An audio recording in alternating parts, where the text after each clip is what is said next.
Okay, so my presentation was on augmenting classifier data with GANs. The motivation behind this is that data is extremely sparse in most medical image domains. The question I wanted to answer was, can we use our limited data in order to generate synthetic training data to produce, in order to train more resilient models? So the data set that I chose to use was the chest X-ray data set that we've previously used from Kaggle. I thought it would be useful because it has high resolution imagery, and then using just two classes for makes it easier to generate this type of data. It is also extremely sparse with only 1,341 normal samples of chest X-rays and 3,875 disease samples with pneumonia. They also only had a few hundred testing samples for each class as well. On the top, you can see the clear chest X-ray, and the bottom is the X-ray that presents pneumonia.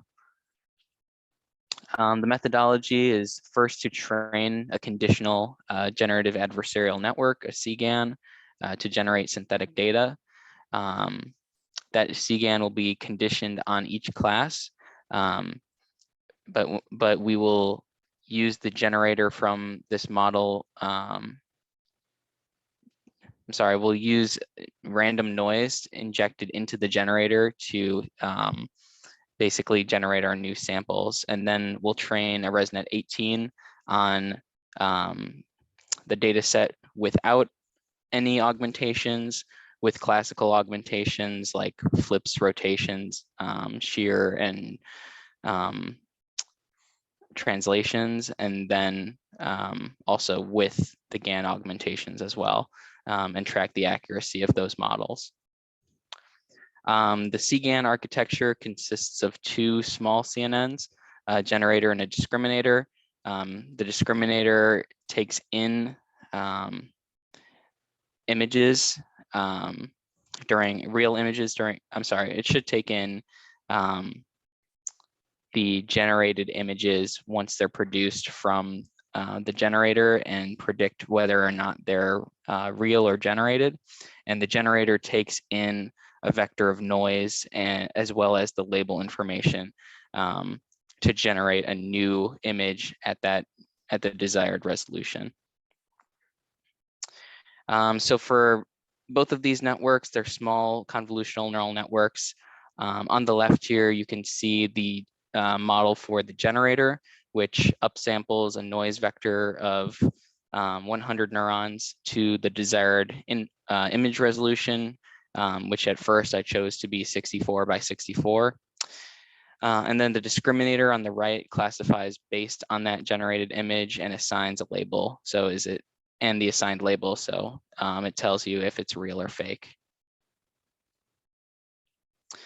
Some of the results. So I was able to successfully generate X-ray-like images based on those conditions. On the left column, you can see samples from the GAN for generated normal X-rays, and on the right, you can see some samples for diseased. And you can kind of tell that there is more clutter inside of the chest X-ray, which is typically indicative of more like pneumonia-like activity. And here is the montage of 1,000 samples that I created for the normal class, and I also did the same for the pneumonia class as well. So this is just a montage of all of the augmented images that will go into training the new classifiers. So onto the results. I started with a ResNet 18 that was pre-trained on ImageNet. I trained each model for 10 epochs at a 1E-5 learning rate. And then I applied 4 different styles of augmentation. A baseline, none, and then standard augmentations included shearing, rotations, and scaling. And using that standard data augmentation, I found that did increase the testing accuracy. The highest testing accuracy that I got on this was 89.1. However, when I started to use the CGAN data, it actually decreased performance in both cases. So training with just the GAN data alone, augmenting the original training set, the accuracy went down from 82.69 to 82.37. And then when I tried using the standard augmentations as well as the GAN data, instead of hitting 89%, I only hit 87.02%. So I do have a couple updates finishing up soon. I've updated the GAN resolution to 256 by 256. That seems to be working well. The original data was at a much higher resolution. So I'm trying to match what the input size of the classifier is a little bit better, which is at 224 by 224. Right now, I'm only generating these 64 by 64 pixel images, and you can see that there are a lot of artifacts and it is pretty blurry. So it makes sense that I think stepping up the resolution will probably help the most in this case. I'm also going to run a couple experiments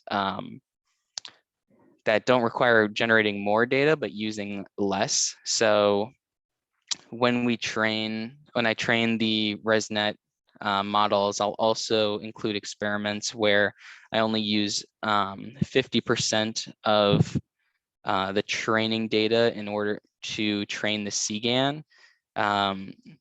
So we'll see that does using even sparser amounts of data help this model to get a higher testing accuracy, or even 10% of the original training set. So if I generate 1,000 images from just 10% of that data set, can I still hit 89% accuracy with these models? I also thought that maybe reshuffling this data set might help, since it's split in such an uneven way. I thought that maybe balancing the classes and then doing a 5-fold cross-validation would be useful as well. And that's it for me. Are there any questions? Okay, yeah, thank you for the presentation. You are very on time. Yeah, thank you for that. So I think some of the analysis is very good, especially this path forward, these two directions. I think, I also, if you don't mention this, I'll also give you this kind of suggestion. So resolution definitely is one maybe reason you see that didn't help a lot, right? Because your generate image, there's a large discrepancy in terms of resolution. So Yep. One way you can think about is maybe another way to verify if, GAN generate image will may make a difference is you can also reduce the original training image into 64 by 64, right? Just to make everything fair, right? If your original is going to be 64 by 64, then if you generate the same resolution of image and see if that generated data will be helpful. And this kind of alleviates some of the training time, because if you're going to train again to generate high resolution, then you maybe have the to exhaust, maybe consume more computation or training time. So if you just want to quickly verify if resolution doesn't make a difference or play an important role in terms of the performance, this is another way around, right? Maybe using the lower down the resolution of your original training data and see if GAN generate image with the same resolution will help improve the model representation. And second is, yeah, definitely the second one is useful. Based on the performance right now, it seems like maybe original training data set is already sufficient, or at least is able to learn a very good representation. Then you don't need do a lot of augmentation to increase the training set, right? So, but if you go to the low data regime, right, you go to like 10% or 20% of the training data, and maybe you will see, some of the improvement may be brought by the extra data generated by this conditional GAN. So yeah, I think these are two very good directions you can explore, and maybe if you have time to finish all these, and you can make some very good analysis on this. Yeah. Okay. Yeah, sounds like a good idea. Thank you. Yeah. Yeah. So do you have any other questions or things you wanna or you may encounter during the project? Yeah, I think I'm okay. I did run into some artifacts Mhm. in generating the images, but they do tend to clear out training Okay. for a longer amount of epochs. So Okay. it's still like in this image, you're still seeing a little bit of an artifact. Yeah. But I think that I can just train a little bit longer and try to get rid Okay. of that. Yeah. Okay. Okay. Yeah. Sounds good. So I'm looking forward to your final report. Okay. All right. Thank you. Okay, then let's move on to the next presentation.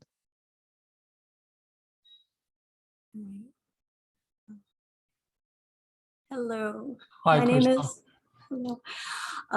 My name is Crystal Ganya, and I'll be presenting malaria cell stage identification. As a quick overview of the problem, malaria has to be identified from blood slides. It requires specialized training in order to do so, and it can be time consuming. So the goal of my project is to identify malaria life stages using a transformer architecture. This should theoretically result in higher accuracy because transformers are generally more robust than CNNs. So I selected a transformer called Deformable Deader, which is a transformer created by Facebook. I also need to handle class imbalance, as was mentioned on Tuesday, and my solution was to use copy-paste augmentation. So as a quick background information, we're all probably aware that malaria is a mosquito-borne disease. It's caused by parasites in genus Plasmodium. There are 200 total species, 5 of which infect humans. For the sake of the project, we're only looking at the human blood stages, which are merozoites and gametocytes, which can be seen, gametocytes here and merozoites here. There are 4 stages that can be seen in the blood smears, which are the gametocytes, as previously mentioned, and then 3 substages of the merozoites, which are ring here, schizonts here, and trophozoite here.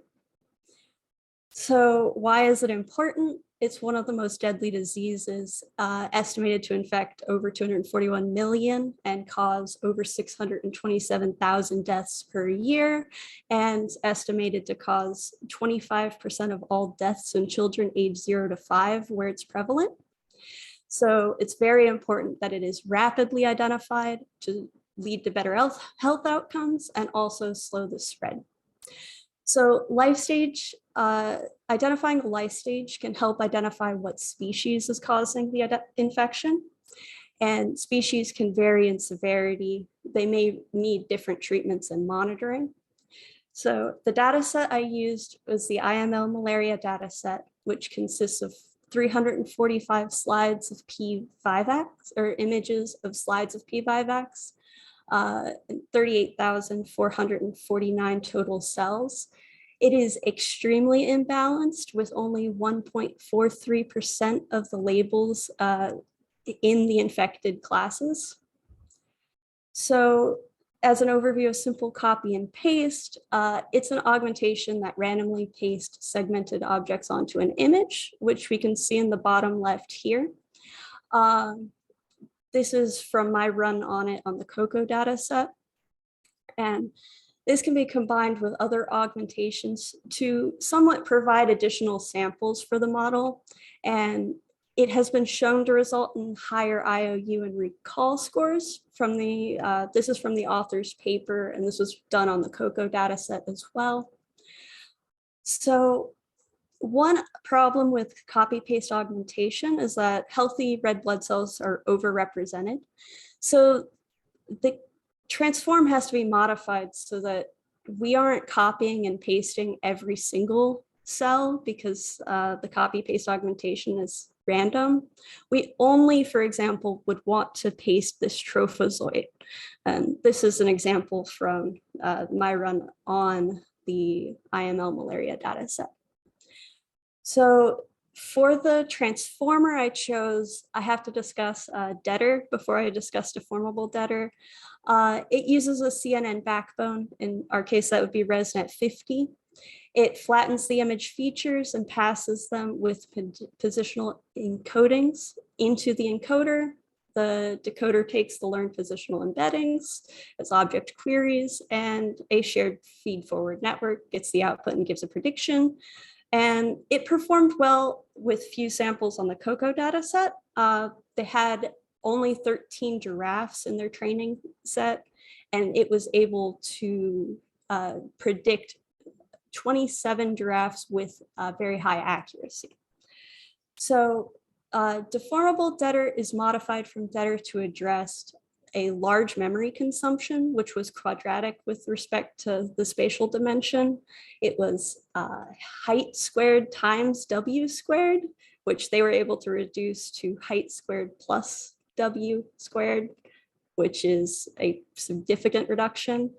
DETR was also slow to converge, and deformable DETR did a better job at that. And it also had a slow trading speed, which deformable DETR improved upon. And this is an example from deformable DETR showing that it did perform better much more quickly, which is the main point.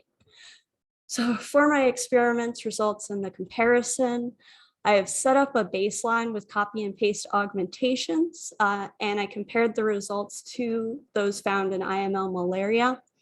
I'm finding that deformable DETR is performing only slightly better than VGG16. I think that it's because the transformer isn't able to make up for so many of the classes having so few examples. And I think the transformer would need more of the classes to be better represented. So for my final steps, I need to finalize my adjustments for copy and paste and deformable DETR and train the final model.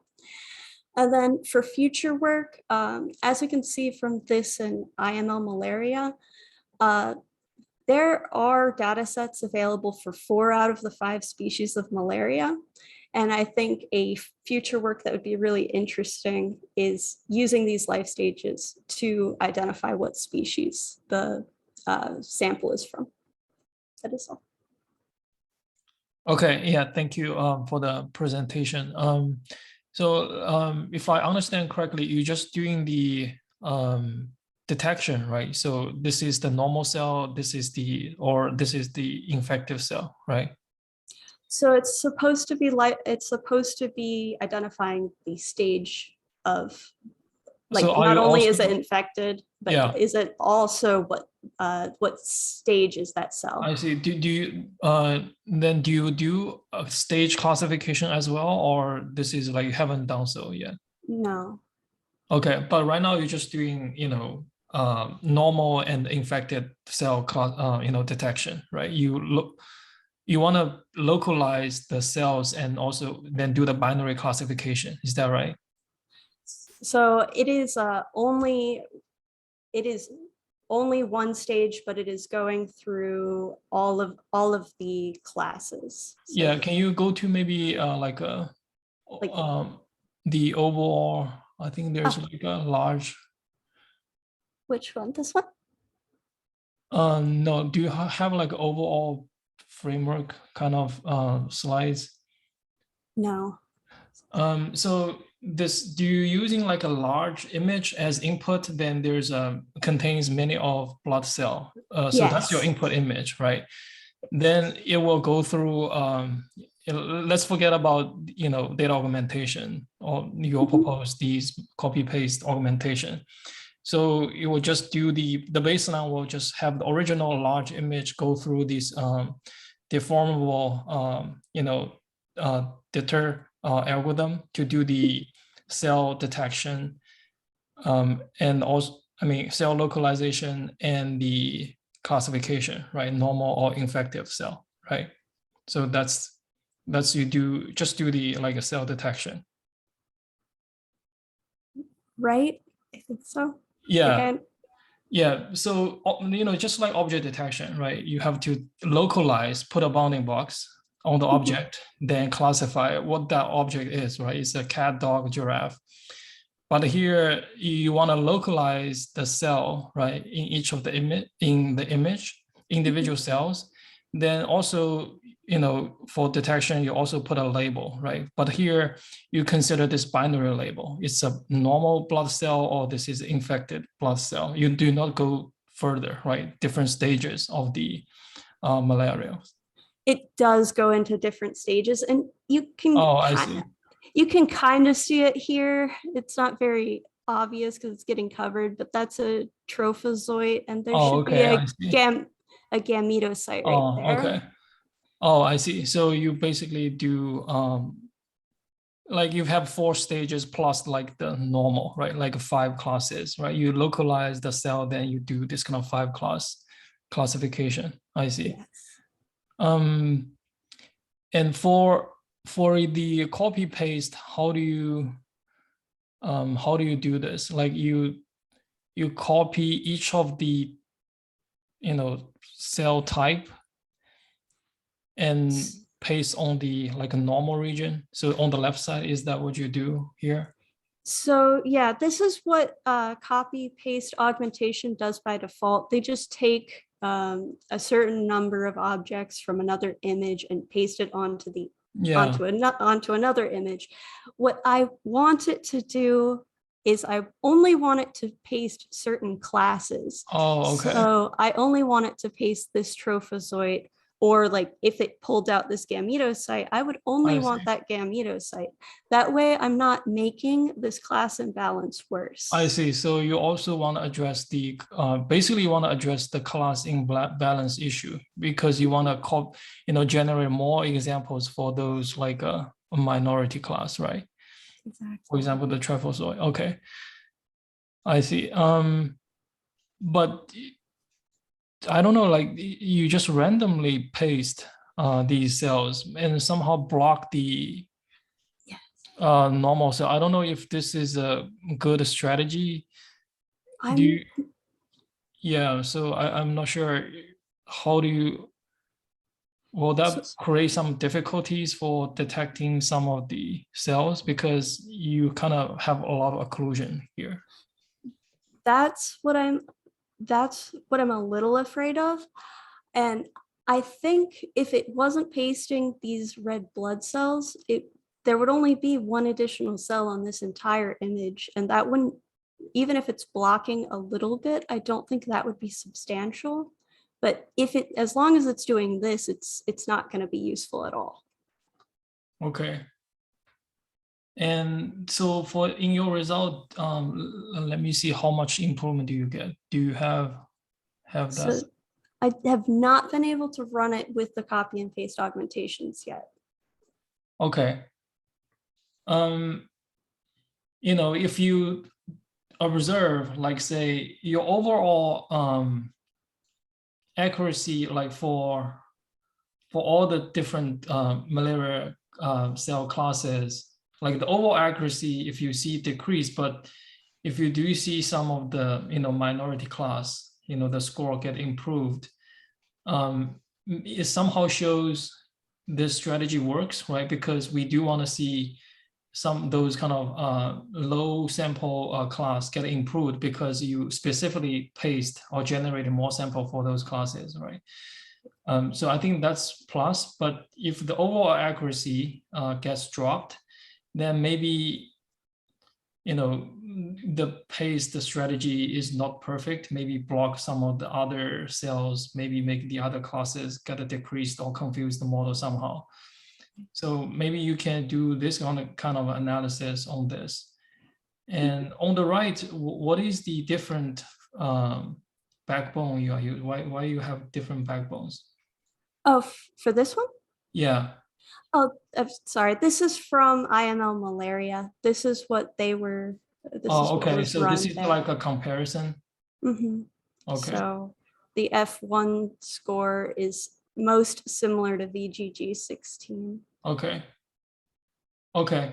Yeah, but I guess because you are addressing these kind of imbalanced data distribution, right, cost distribution, you want to, and you are using, your solution is like a class specific copy and paste, right? You want to validate this point, right? If you do this, those minority class, like I mentioned, right, if it's gonna going up the performance.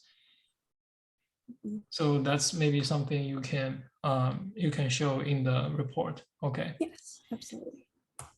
Okay. All right. So do you have any other things you encountered you are not sure, or you have any doubts? Other than I'm not sure that the transformer architecture is going to be ideal for this situation. Yeah. Perhaps because it might be expecting more information Yeah, that it's just never gonna get. Right. So I was also curious, why do you select this transformer-based detector in the first place? So how about just using some simple one like a YOLO or fast RCN kind of detector? The only reason I thought was specifically like right here where it is generally transformers are better, but I know that that's not the case for every single task. But Yeah. that was my logic behind it. Okay. Yeah, I mean, if you have time, you can try another type of object detector, right? See, if this maybe the performance also affected by, different detectors, right? And, this kind of analysis maybe also bring some, insight or some conclusions to the analysis. Okay. Yes, absolutely. Okay. Okay, great. All right, thank you. Then let's go to the next presenter. Hello, Professor. Can you hear me? Yes. Okay. Give me 1 sec.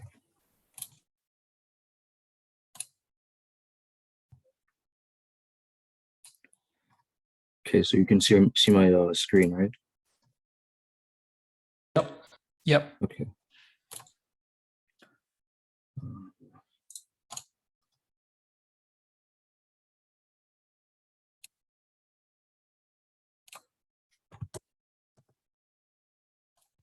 Okay.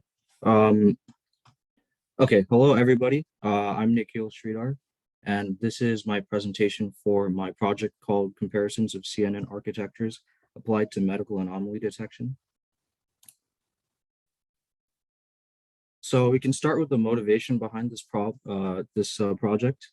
So taking a look at these statistics, we can see that around 5% of adult patients in the United States experience misdiagnosis error annually. We can also see that these mistakes make up around 1 in 10 deaths in the hospital, and that around 12 million adults suffer from these misdiagnosis errors each year. Obviously, this is a pretty significant problem in the field of medicine, and we can kind of see that deep learning methods are pretty capable of solving these. However, some methods have also have their drawbacks, as they're not up to par when it comes to the accuracy of a dermatologist for skin cancer, and their ability to generalize when compared to medical professionals. So the main problem that this project aims to solve is the problem of unreliability in deep learning methods like CNNs when it comes to various tasks of anomaly detection. Different organ structures have varying levels of complexity and feature patterns of anomalies, which can make it pretty infeasible for any specific type of CNN architecture to be the best at detecting these anomalies. So this is why I think continuity of research in this area can be significant to further the development of deep learning and medical imaging and lead to a minimization of these annual misdiagnoses. Obviously, this leads to more lives saved and an increased confidence in deep learning applications to dire medical situations. So now moving on to the main tasks of this project. So I've used 2 anomaly detection tasks. The first one was diabetic retinopathy detection. And the data set that I used for this task originally consisted of 5 labels, which were the normal class and the other 4 varying levels of diabetic retinopathy severity. And for the purposes of this project, these levels of severity were just simply labeled as anomaly. And the data set for this task was very imbalanced, as there's like around a 75 to 25 ratio of normal class data to anomaly class data. So I haven't gotten to handling this imbalance yet, but in order to handle this imbalance, certain balancing measures like undersampling, oversampling could be introduced. And also, I only used around 4,223 samples. However, the data set from the link actually has many more samples. And the original reason behind this was that the device being used for the computations for this project is not that doesn't have that much computational power. However, I could use Google Colab.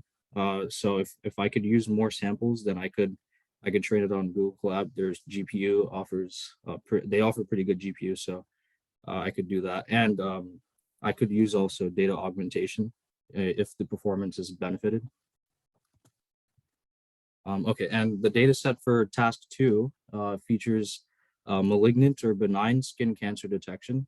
And this data set was actually pretty balanced. There's around 55 to 45 ratio of benign to malignant class data. And for the purposes of my project of anomaly detection, I labeled the benign class as the normal class and the malignant class as the anomaly class.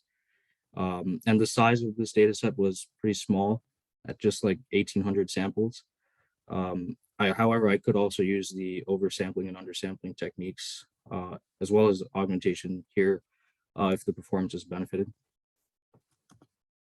Okay, so moving on to my the general overview of my proposed approach to tackle this problem. So I aim to use 2 CNN architectures to perform the 2 tasks that I previously mentioned. The efficient net, in particular, the efficient net V0 architecture, and another one called Con5, which is it's just a neural network consisting of a sequence of 5 blocks of convolution, an activation, ReLU activation, and a max pooling layer, along with the fully connected and sigmoid classifier layers. And so the reason I selected these 2 architectures is that both are fundamentally different when it comes to like complexity, which we'll get into on the next slide. And so the details of my approach, starting with the efficient net V0 architecture. This architecture actually utilizes a scaling method that scales the resolution dimensions using some compound coefficient. And the scaling is justified by thinking that if an input image is bigger, then the model would require additional layers to increase the size of its receptive field and more channels to capture the finer details and patterns on the larger original image. So the base, the base efficient net V0 model is based on the inverted bottleneck residual blocks of MobileNet V2, which are these MBConv layers, as indicated by this diagram. And in addition to squeeze and excite blocks, the reasoning behind the usage of this architecture in particular compared to other state-of-the-art architectures is that this one represents a rather novel and complex architecture, and I wanted to use it and apply it in the tasks that I'm doing in this project to kind of highlight some of its strengths and weaknesses. And it also had a very minimized number of parameters and overall smaller size when compared to the other state-of-the-art performers, as well as its accuracy benefited compared to those other architectures on ImageNet. Now, moving on to this Con5 architecture, this obviously I mentioned previously before, this consists of 5 blocks of convolution, ReLU, and max pooling layers.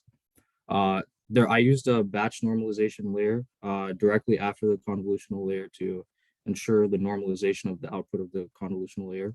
And so the primary reasoning behind using this kind of simpler architecture was that obviously it represents a much simpler model when compared to the efficient net model, while it also maintains a relatively similar size at around 3.6 million parameters, whereas the efficient net V0 model was around 4 million parameters.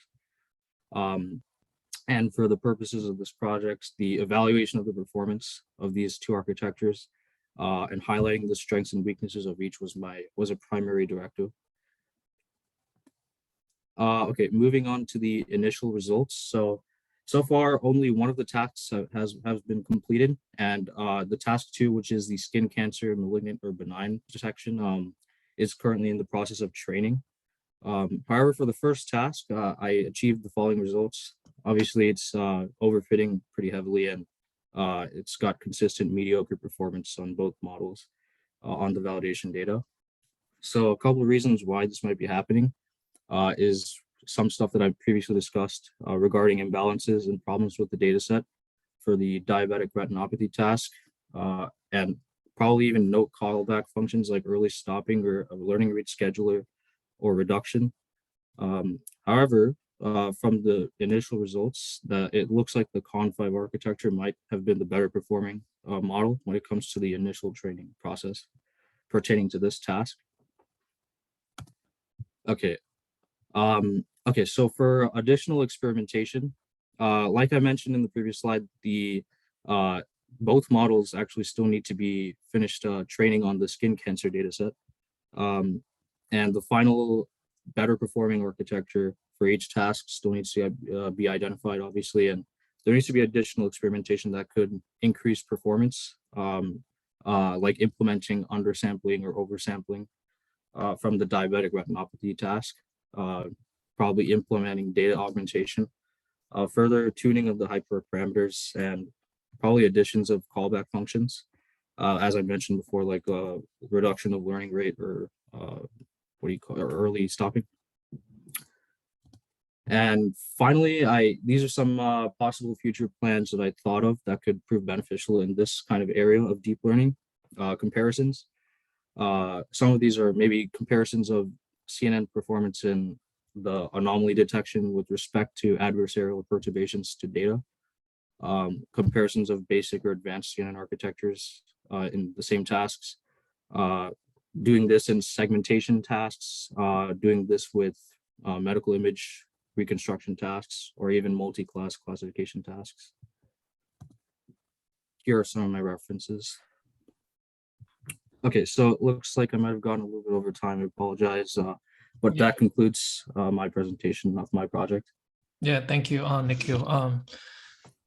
So here, I think my question is, so already although you explained a couple of reasons, right? Why do you specifically choosing these two networks for the comparison?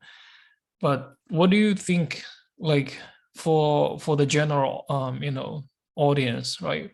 Yeah. What is the expected message you want to deliver, right? What kind of takeaway you want to convey, So what initially, when I thought of this project, I didn't think of whether I should do like a simple versus complex comparison, but when I researched like different state-of-the-art architectures, I saw that like EfficientNet was consistently like a better performing network, and what do you call it? It's also a smaller size, right? So I was like, okay, maybe this might be a good metric to compare against something maybe of similar caliber. But then I realized, like, what if I tried doing this with a simpler model? What if the tasks actually require like maybe not as much complexity?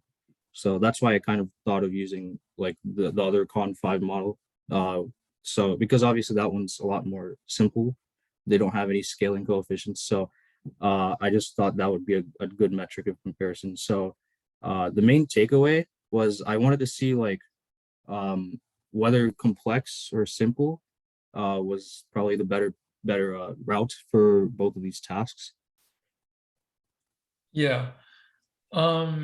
So typically when people look at, like a simple or more complex, there's a different ways to view it, right? So even though for some of the architectures, they may have some complex designs, right? Like a squeeze excitation component, or maybe other, component to the network, as compared you have just a plain like conv and pooling, patch norm, fully connected, right? That's like the very basic.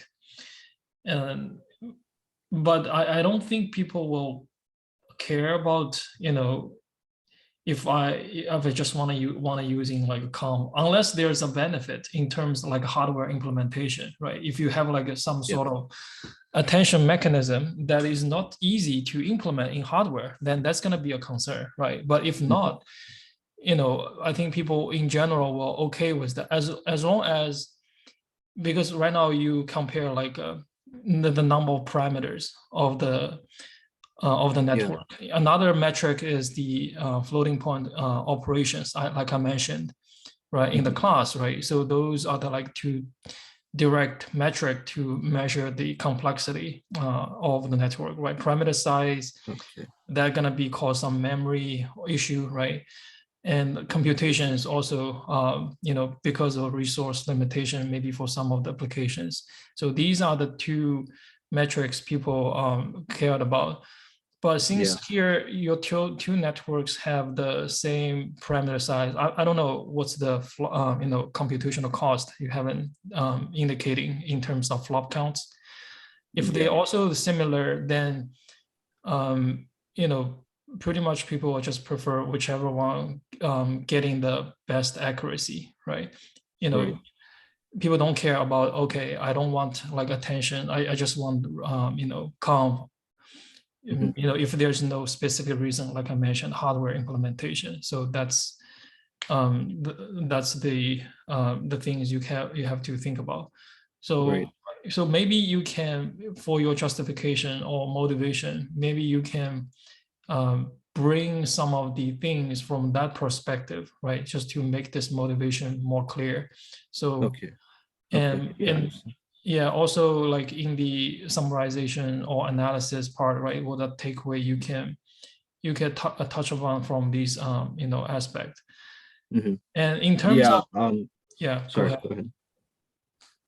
Oh, okay. So in terms of the experiment, I think there's some overfitting issue. So you definitely want to try like learning rate scheduling and warm up, and also do some regularization. Like, you can do data augmentation, you can do early stopping, you can using weight decay.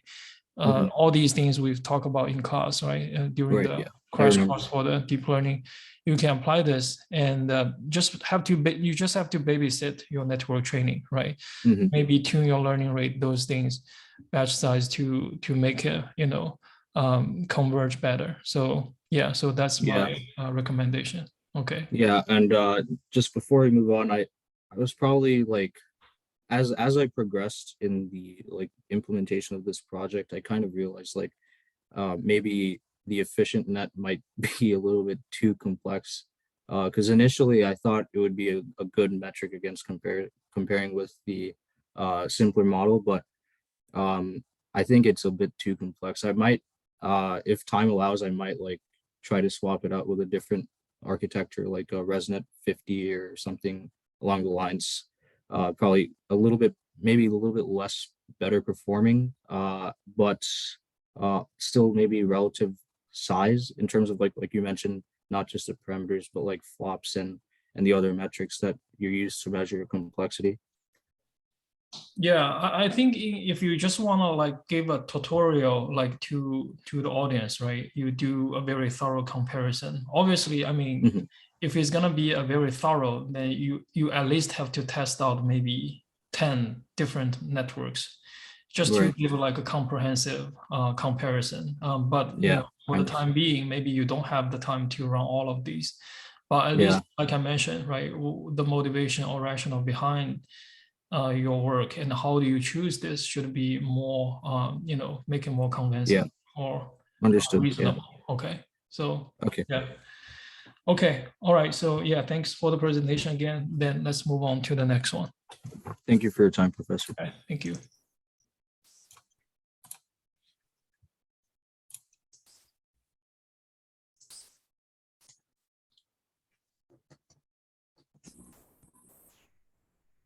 Do we have the next one?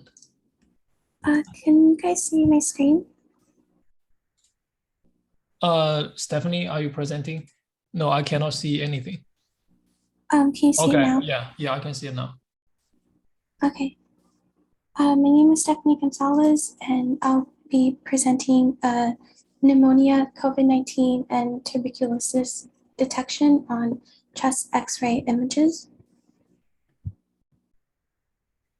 So for my mission statement, this project serves as an extension of assignment 1 and aims to utilize and develop a deep learning model that can automate infection detection from chest X-ray images through image classification.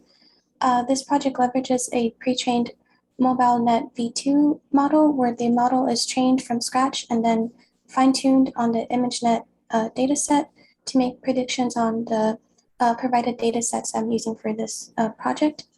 In addition to using this pre-trained model, I will also repeat the process with the MobileNet V1 pre-trained model. And at the end, I will compare the results between the two models and determine which produces the highest accuracy. Next, I'll go over the motivation for this project. The main motivation is that these are contagious infections that could lead to death in serious cases. And machine learning makes it possible to automate detection, which is useful for a variety of reasons, like obtaining a low-cost solution with computer vision skills and enhancing detection during an influx of cases. To give more background on these diseases, I'm going to define each one and provide more context. So the first one is pneumonia, a serious infection where air sacs are filled with pus and other liquids and become inflamed. There's also tuberculosis, an infectious disease caused by bacteria that mainly attacks the lungs. And lastly, there's COVID-19, a viral infection that could cause lung complications and lead to pneumonia. I'm going to now go over the dataset used. So the dataset used was obtained from Kaggle, and it accumulates other datasets with X-ray images containing patients with pneumonia, COVID-19, and tuberculosis. So it's sort of different Kaggle datasets combined. It also contains normal X-ray images for cases where no infection is present, and the pneumonia images are actually sourced from the dataset provided for image 1. So much like the dataset in image 1, it is also categorized into 3 folders for training, testing, and validation.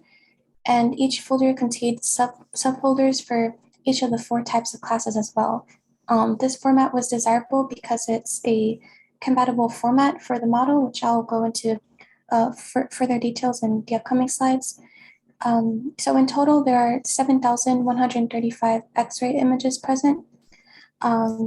And to the right, I've also provided a sample batch of the images and labels from the training set with the TensorFlow datasets function. It's a bit hard to see the labels because of how it was printed, but these 4 over here are samples from the pneumonia images. This is from tuberculosis, and this is a normal X-ray image provided. Next, I'm going to go over the steps in the experiment for utilizing the MobileNet V2 model. I'm first going to go over the data preprocessing steps. So the first step is to transform the dataset into a TensorFlow dataset format. So this consists of an image folder dataset structure provided by TensorFlow. Once I define this for the dataset, I use the internal builder to develop raw versions of each data folder. And I then formatted the images by resizing them. And this establishes the base size for all images and is required for the model. Lastly, I shuffle and batch the data, and this step ensures efficient training speed of the model that will not utilize too much memory.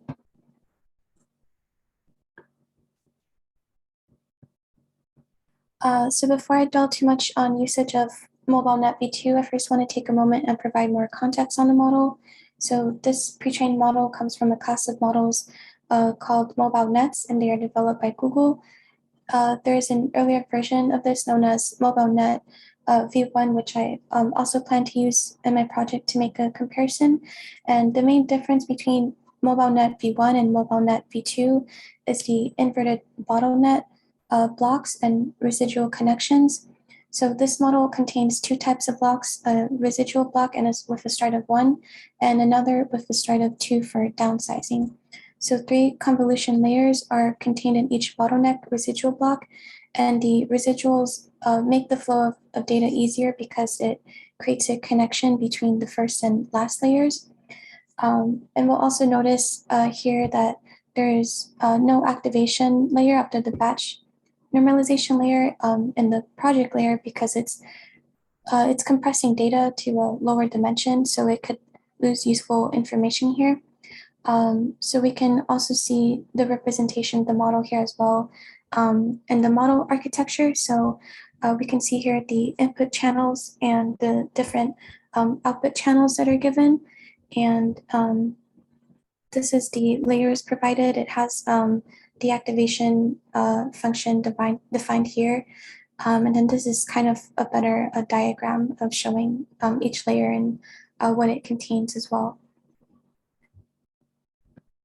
So in this image, this showcases one of the main reasons I chose MobileNet and MobileNet v1 and MobileNet v2, because we can see that they produce different accuracy results. And so this graph displays the accuracy with different input resolutions from MobileNet v2, and it compares it to other pre-trained models.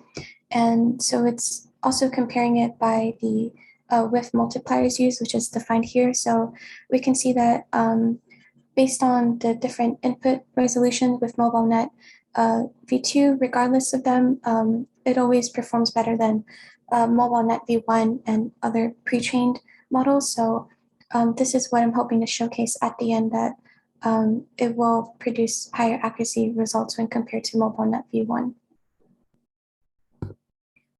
So back to the experiment itself, I first used a pre-trained model for feature extraction.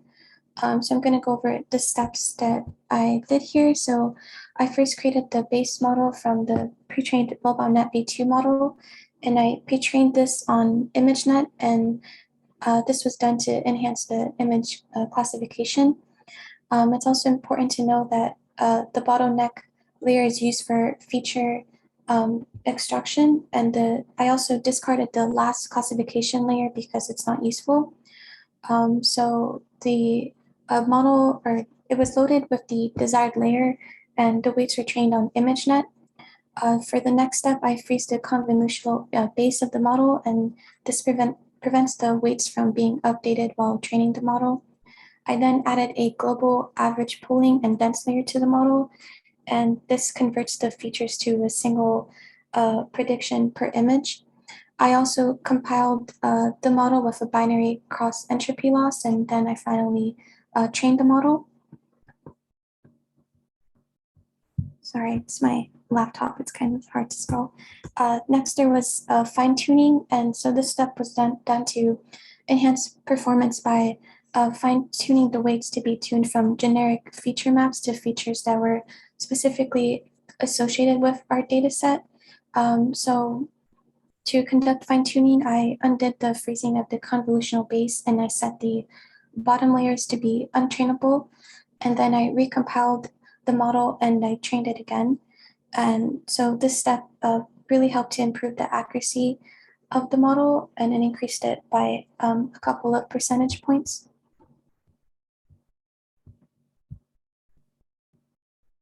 So for the results and future contributions, the fine tuning and pre-trained model improved accuracy, and overall with MobileNet v2, I was able to achieve over 85% accuracy once the model learned the high-level features from the specific data set I'm using for this project.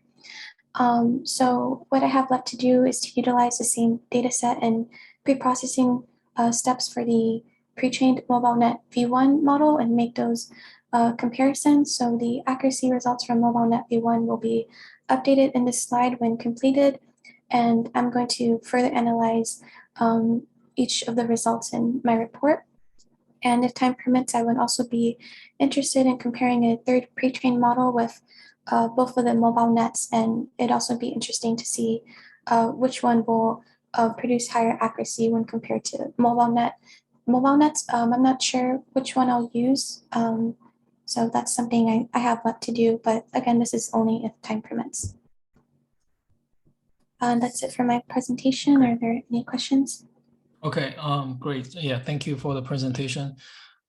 So one thing I want to get it clear is, are you doing multi-class or binary? So in the beginning, you have TB, pneumonia, and COVID-19. Then there's a normal class, right? There's 4 classes. Is that right?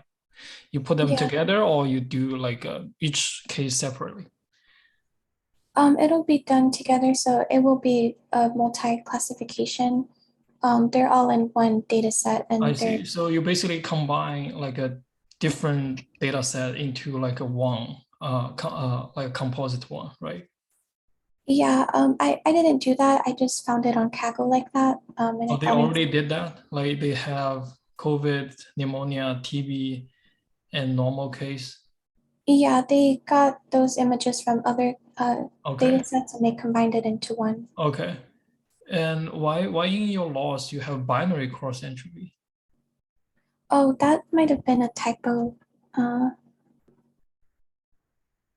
Yeah, like It might multi-class have been cross a typo entropy, because right? I Okay, was initially doing like an extension from assignment 1, and then okay, okay. I I found see. this data set and I decided to Okay, just use that one. okay. Okay, Yeah. all right. Yeah, so I think in your report you can have a table. I understand you haven't finished all this experiment. So, but in your final report, when you finish everything, have a table to properly report the results, right? For different these 2 baseline, right? You have V1 and V2, right? You have these kind Yeah. of baselines, and then you also have without fine tuning, right? Just pre-train, just train the last fully connect layer, right? So I think you can properly report these results. And by the way, what is the takeaway then for your project? What would expect takeaway?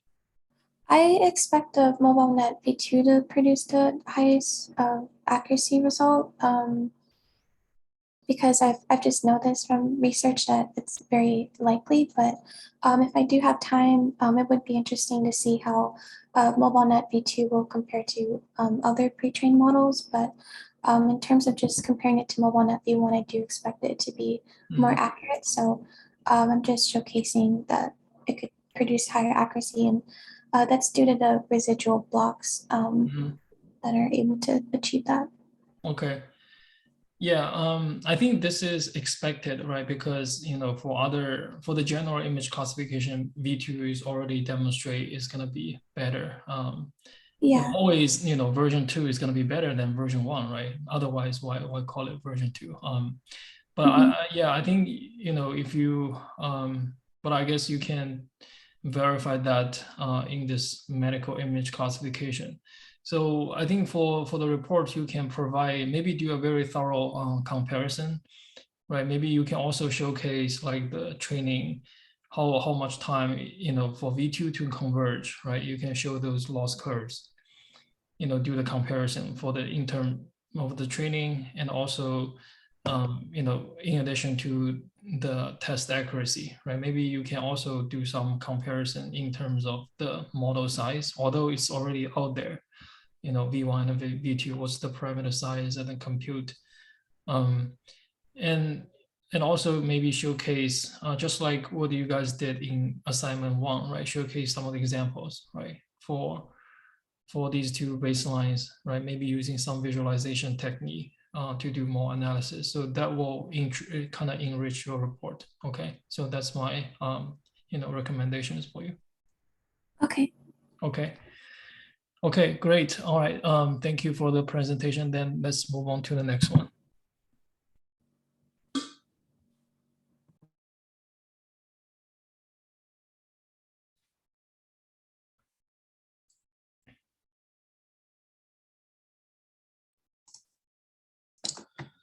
Can you see my screen? Yeah. Yeah. Hello, hi, I'm the Sanjit bin Hussain. So I'm a 3rd year PhD student. So for this course project, I have chosen the classification of the invasive ductal carcinoma, which is like breast cancer, using histopathology images.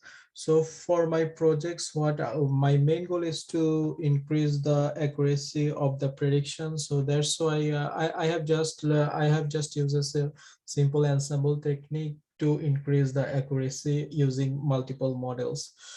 So first, so the motivation behind this work is the like in this IDC is the most frequently occurred breast cancer in the world. So early detection of that cancer is crucial for the treatment and therapeutic decision. And also also this deep learning based classification can help the pathologists to make sure that okay, their diagnosis is right. So it's important to get a very accurate breast cancer classification.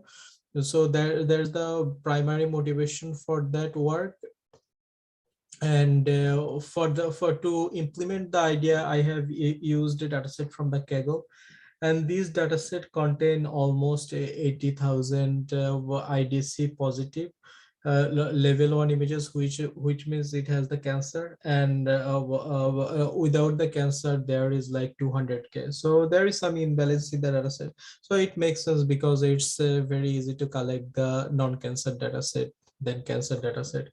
So there are some imbalance, and in this image I have just shown the two slide sample how it looks like. This is H&E stain pathology patches. It's collected from a big whole slide image and then segmented into specific patches, and those patches are used as the level and input in the deep learning algorithm. So reason behind that, the whole slide image is too big to process, so that's why we have to do some patch generation to create those small patches. And for this data set, they didn't provide any WSI, they directly provide this data set with a 50 by 50 resolution. So for the approach, so my first goal is to like use multiple models, so which is at first I wanted to try a simple model, which is a CNN based model with multiple layers. Then I have like used some of the existing ImageNet model. So when I did that, just to inform that when I do the experiment, I have seen that those small models actually works better. And also like if I have used the pre-trained model, it was not working that much good. So I make all the layer trainable for my for this problem. So up to now I have used 4 models, which is CNN, VGG19, MobileNet, and MobileNet version 2, and I make everything trainable. So and then I use this 4 model and then get the results and then do late fusion and take the majority voting to improve the prediction. For the implementation details, right now I have done the 20% split but for the final projects I have for the final report I have planned to implement the 5-fold cross validation. And for the loss function, this is a binary cross entropy loss because this is just as a binary classification, positive or negative. And I didn't use any data augmentation yet because when I put the data augmentation, it actually takes a lot of time to generate the data. So within these few days I will generate the data. I have done the progress without the data augmentation so far. Okay, so if I move into the results, so this is CNN or simple CNN based results. So I have just shown the model accuracy with respect to different iteration and validation accuracy also. And we can see that so there is some like discrepancy with the validation data. So I think maybe it's because of the data augmentation technique, because I did apply all the simple technique, didn't do any data augmentation or didn't do anything like learning rate scheduler. So I think that's why the validation data may give some like this scattering, this error.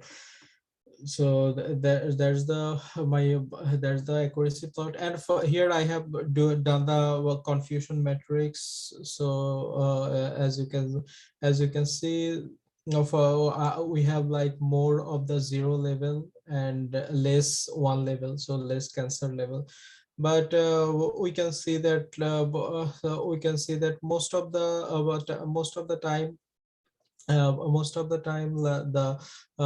now if you see the error value between these two, you can see the one which is cancer is predicted with less accuracy. So I think it makes sense because it's an unbalanced data set. So it's almost equal, but if you see the corner value, diagonal value, you can see that it's almost like 3 times less. So and this one is equal, so that means it's actually it's not performing good. So I have explained the logic behind that because the model have seen more of the 0 level data, which is without cancer cell data. So I think that's why it gives better results. And then I use the VGG19, and for that I think it was very terrible, but at the end of the day I get good results. So I think I have to like tune it more properly, but this VGG19, yeah, and do some data augmentation for that. And for the mobile net, it's the same. The model is overfitting, but the validation is like stuck within 87%. And also for the mobile net video, it's almost same. It should be like something near to the validation accuracy should be something near to the training, but it's giving some random value.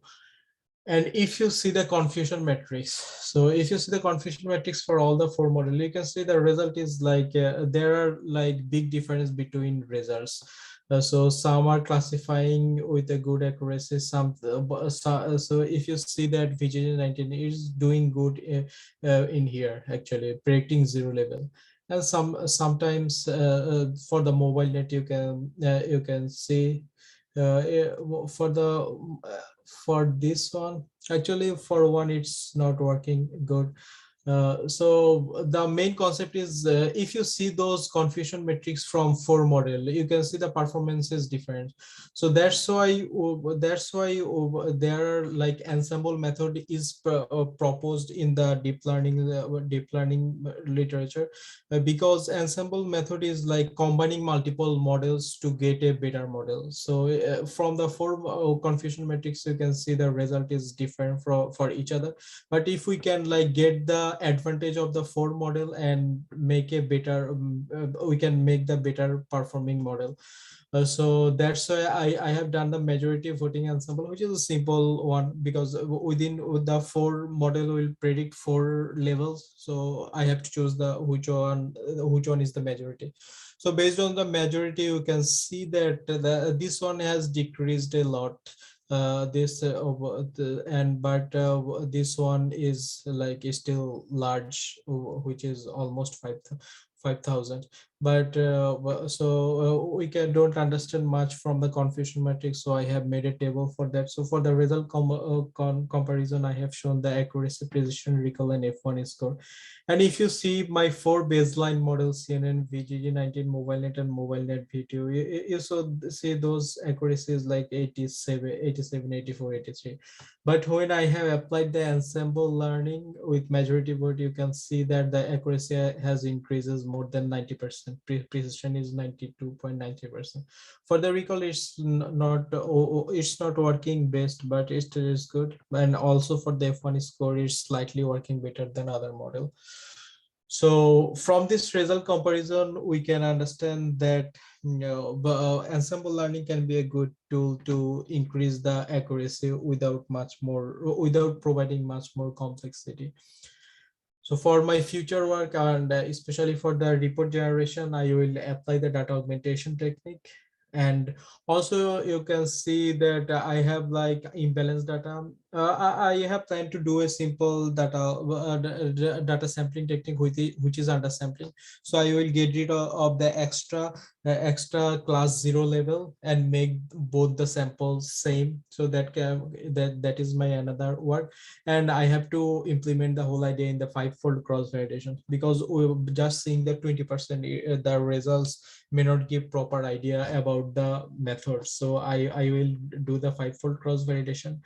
And I have planned to do other simple model for the feature fusion. What I can do, I can fuse the features from different model, but I'm not sure about that idea how it will work, because like those model are actually very big. So if I want to make it end-to-end train, then my RAM or my server may not give me good proper results, or it will crash because of out of memory. So I feared that feature fusion may not work, but I will give it a try to see if it works.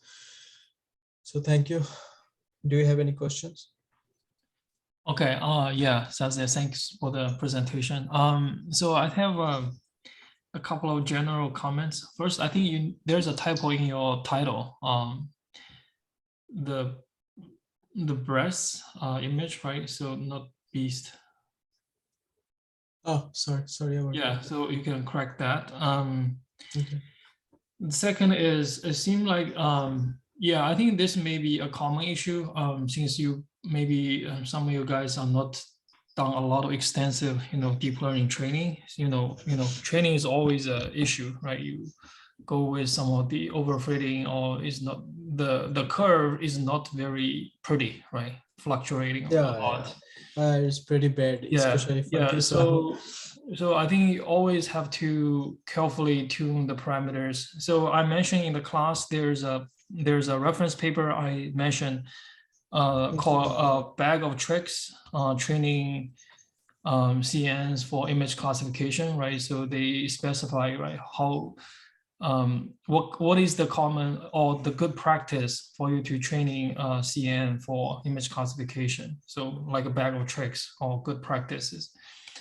Like learning rate warm up, how, depending on your batch size, how you should scale your learning rate, right? What kind of learning rate scheduler that is better, or what kind of regularization technique you want to use to better, stabilize your model training. So you guys can refer to that paper or some of the techniques we mentioned in class to further improve the network training. So your model is going to at least, get some reasonable result or training curve, right? Okay. And okay. In general, I think, model ensemble is a very common technique if you want to, get some boost for performance, right? Yeah, but the advantage is very simple, right? You just train a different models, although, you want the model have very diverse, maybe opinions or result. So maybe during the aggregation, you get some performance improve. If you have very consistent, then you don't get much, different things from different models, right? So choosing the model, maybe, there's some research, like how do you choose the models as a committee for the ensemble, right? So, we're not going to get into that, but if you're interested, you can read into the literature. But the downside is that you have to train multiple models and also have to do multiple forward inference, right, during the testing, right? Here you have 4 networks, you have to do 4 times. So that will increase some of the computation burden. Okay. I think I didn't mention this in class. So in medical image processing, or natural image, like doing classification or object detection, etc., there's called a test time augmentation. Okay. So the test time augmentation means you just train your one model, but let's say you're doing image classification, right? For an incoming test image, right, you can do some augmentation. The simple one is you can rotate maybe 90 degree, 180 to 270, right? Like 4 different augmentations of the original image. Now you just have to test on 4 of them, right? test your network on the 4 of these augmented version, and then you can generate like a, get an average prediction, right, as your final result. So in this way, it's kind of, so that's called the test time augmentation, right? During the test time, incoming test instance, you do this kind of augmentation. And for segmentation, like Brad's, segmentation, you can do the same.